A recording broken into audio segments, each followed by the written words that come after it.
কোরআন দুটোই আল্লাহর বাণী, আর এটা সম্ভব কিনা যে আমরা বাইবেল এবং কোরআন দুটোকে আল্লাহ তাআলার আসমানি কিতাব বলে মেনে নেব। প্রথমেই আমি বাইবেল শব্দটা নিয়ে বলি।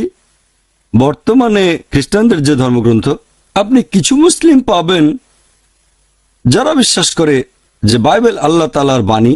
তবে কোরআনের কথা যদি বলেন, আর সেই সব মুসলিমদের কথা যদি বলেন যারা আসলেই জানে কোরআন ও ইসলামিক শরিয়া সম্পর্কে, পবিত্র কোরআন বলছে যে আমরা বিশ্বাস করব ইনজিলে, যে ওহী নাজিল হয়েছিল যীশু খ্রিস্ট বা ঈসা আলাইহিস সালামের উপর।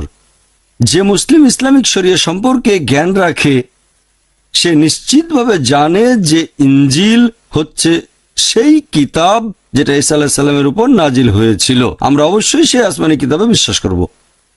আর ইসলাম হচ্ছে একমাত্র অখ্রিস্টান ধর্ম যেখানে ধর্মবিশ্বাসের একটা ভিত্তি হচ্ছে যীশু খ্রিস্ট